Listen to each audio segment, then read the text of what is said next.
அஸ்ஸலாமு அலைக்கும். இன்னைக்கு குடமிளகா வச்சு ஒரு ரெசிபி. வாங்க அது எப்படி பண்ணலான்னு பார்க்கலாம். குடமிளகாவும் ஒரே ஒரு உருளைக்கிழங்கும் போட்டு ஒரு ரெசிபி. எல்லாத்துக்குமே இட்லி, தோசை, சப்பாத்தி எல்லாத்துக்குமே ரொம்ப சூப்பராக இருக்கும். வாங்க அது எப்படி செய்யலான்னு பார்க்கலாம்.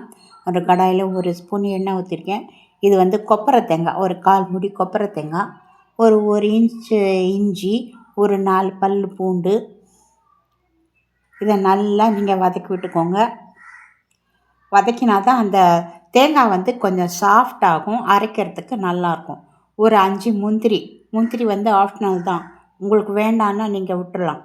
ஒரு கைப்பிடி நிறைய வேர்க்கடலை, இதையும் போட்டு நல்லா வதக்கி விடுங்க. வேர்க்கடலை கொஞ்சம் கலர் மாறட்டும். ஒரே ஒரு பெரிய தக்காளி அதை சேர்த்துக்கோங்க. இதுக்கப்புறம் ஒரு ஒரு மீடியம் சைஸ் வெங்காயம், 2 சின்னதாக 2 வெங்காயம் அதையும் சேர்த்துக்கோங்க கட் பண்ணி. இப்போ இதை நல்லா வதக்கி விட்டுக்கோங்க. பாருங்கள், இப்படி கலர் கொஞ்சம் நல்லா வந்திருக்கு பாருங்கள், அந்த மாதிரி வரணும், அது வரைக்கும் வதக்கிக்கோங்க.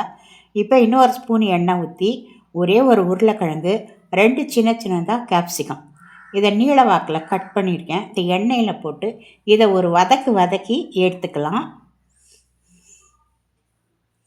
ஒரு பாதி வதங்கினா போகிறோம், மீதி பாதி மசாலாவில் வேகட்டும். ரொம்ப டேஸ்ட்டு நல்லாயிருக்கும். அவ்வளோதான், இதை வதக்கியாச்சு. இப்போ இதை எடுத்துடலாம்.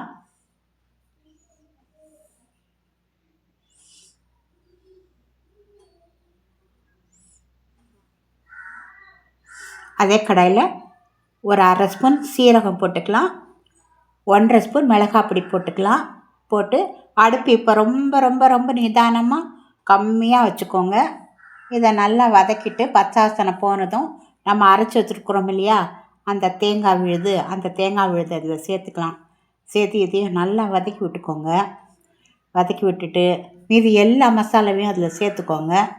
சேர்த்துட்டு இது கொஞ்சம் தண்ணி சேர்த்துக்கோங்க. அந்த மிக்ஸி ஜாரில் நிறைய மசாலா இருக்கும்ல, அந்த மசாலாலாம் கொஞ்சமாக தண்ணி ஊற்றி நல்லா அலசிட்டு இதில் ஊற்றிக்கோங்க. இன்னும் கூட கொஞ்சம் தண்ணி ஊற்றலாம். ஊற்றியாச்சு. இப்போ இதை நல்லா கலந்து விட்டுக்கோங்க.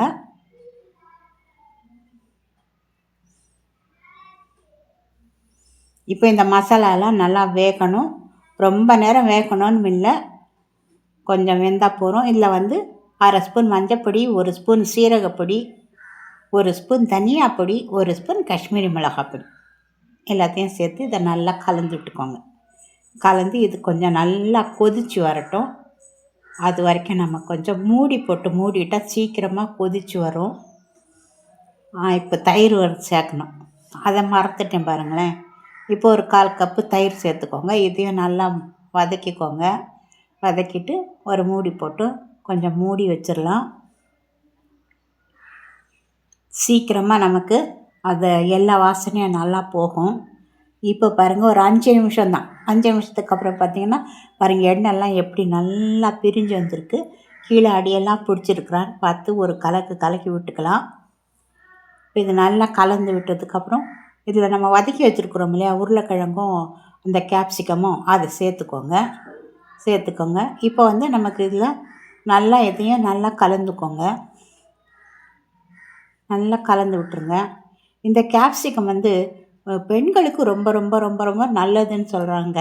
நம்ம ஒரு கமலா செல்வராஜ்னு ஒரு டாக்டர் இருக்கிறாங்க, உங்களுக்கு தெரிஞ்சிருக்கும், ஜெமினி கணேசன் சாரோட பொண்ணு. அவங்க தான் சொல்லுவாங்க, பிரஸ்ட் கேன்சர், கர்ப்பப்பை கோளாறு இதுக்கெல்லாம் இந்த கேப்சிகம், எத்தனை கலர் கேப்சிகம் வந்தாலும் அத்தனையும் வாங்கி நிறையா சாப்பிடுங்க அப்படின்னு சொல்லுவாங்க. இதுக்கு மேலே கொஞ்சம் நம்ம வெந்தயக்கீரையை போட்டுக்கிட்டோம். கசூரி மேத்தி, வெந்தயக்கீரையில் கசூரி மேத்தி தான், வெந்தயக்கீரை நல்லா அது காய வச்சு போட்டிருக்குறாங்களே, அது போட்டிருக்கேன். இது நல்லா கலந்து விட்டுருக்கோம். அதனால் கேப்சிகம் கிடச்சிச்சின்னா விடாமல் வாங்கி பெண்கள் சாப்பிடுங்க, ரொம்ப நல்லது. அவங்க அடிக்கடி சொல்லுவாங்க இதுதான். இப்போ மேலே கொஞ்சம் கொத்தமல்லி தூவிக்கலாம். தூவிட்டு இப்போது அடுப்பை மூடி போட்டு மறுபடியும் ஆஃப் பண்ணிடலாம். நம்ம சாப்பிட்ற வரைக்கும் அது நல்லா அந்த வெந்தயக்கீரோட வாசனை எல்லாம் சேர்ந்து இந்த கொத்தமல்லி வாசனை எல்லாம் சேர்ந்து ரொம்ப நல்லா அருமையாக தம்மாயிரும். அதுக்கப்புறம் நம்ம சாப்பிடும்போது ரொம்ப ரொம்ப டேஸ்ட்டாக இருக்கும். சாப்பாட்டுக்கு சாப்பிட்லாம். எல்லாத்துக்குமே இட்லி, தோசை, பூரி, சப்பாத்தி எல்லாத்துக்குமே எடுத்துக்கலாம். பிடிச்சிருந்தா லைக் பண்ணுங்க. அஸ்ஸலாமு அலைக்கும் வரஹ்மத்துல்லாஹி வபரகாத்துஹு.